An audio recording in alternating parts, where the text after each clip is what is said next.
Alright, so we have made it to part 3 of Wheel Terms Explained. If you haven't seen part 1 and 2, we learned together what exactly terms like offset, flow formed, A and B profile, load rating, and a few other wheel related terms that you should know. You'll see them linked above throughout the video. In today's episode, we're going to talk to you guys about terms like fitment, staggered, conical seat, and brake clearance. We feel like having a good understanding of these wheel terms could be useful to you when it comes to purchasing your next set of wheels. I'm Rich from Koenig, and this is Wheel Terms Explained.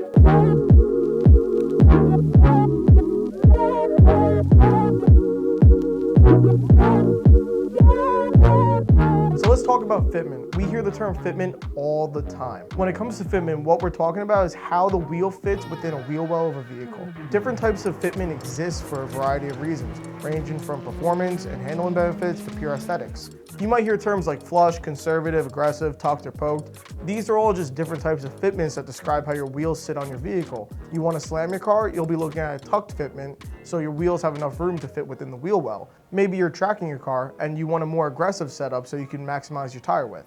It's all possible, so if you haven't seen our video on how to achieve the perfect fitment, click on the link right over here and we walk you through the necessary steps to achieve the fitment that you're envisioning.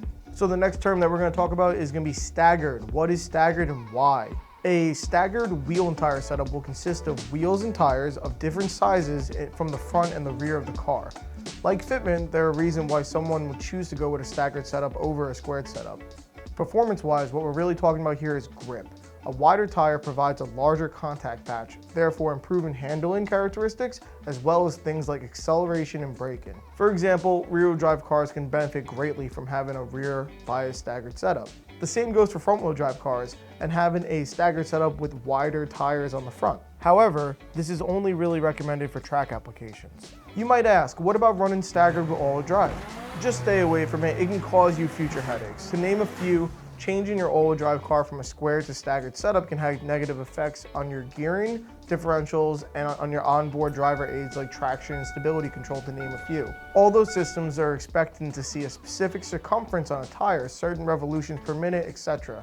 So the key takeaway from all of this is going to be pick the right functional setup for your platform. For a more deep dive into squared versus staggered, you can click on the link right up here somewhere. We did a full video breakdown of that topic. Alright, so this next one is pretty straightforward, but again, it's useful to know and understand. It is going to be about conical seat lug nuts, and these are lug nuts that, get ready, drum roll, have a cone-shaped seat. Cone-shaped seat. That's a hard one. Also known as a tapered seat. Conical seat lug nuts are a type of mounting hardware that features a seat that tapers inward at usually a 60-degree angle. These cone-shaped lug nuts are designed to fit into wheels that are drilled with a tapered lug hole. Most aftermarket wheels will take conical seat hardware. The purpose of the shape is to really promote centering and accurate installation.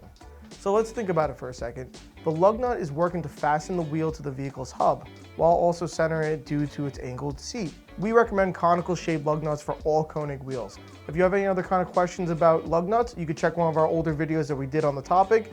Or if you have any other questions, feel free to shoot us a DM on social media. We'll be happy to answer it for you. So our last term for this episode is going to be about brake clearance. When buying a new set of wheels, a lot of the time it can be as easy as figuring out your OE wheel and tire setup and getting the same size. But what if your car comes with big brakes like Brembos? What if you're looking to install a big brake kit and you're unsure if the wheels that you're looking at will fit? Well, guess what? We have a video dedicated to that too. In this video, we go in depth with big brake kits and how to fit a big brake kit with the wheels that you're looking at. So when we're talking about brake clearance, what we're referring to is that no part of your brake setup touches any part of the wheel when it's mounted. Width, size, and offset matter, but it's important to consider things like spoke shape, spoke profile, and inner barrel diameter. Don't find yourself in a scenario where you bolt on your wheel onto your car and wheel makes contact with the brake caliper. So do your research, because the last thing you're going to want is to get a brand new set of wheels and them not fit over your brake calipers because you didn't do your research.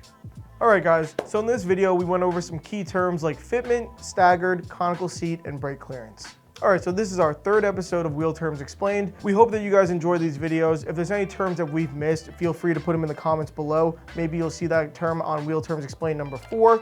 Until then, if you have any other kind of questions, feel free to shoot us a DM. We have a team here that'd be happy to answer any questions that you may have. Thank you again for joining us on another episode of Wheel Terms Explained. I'm Rich from Koenig, and I approve this message.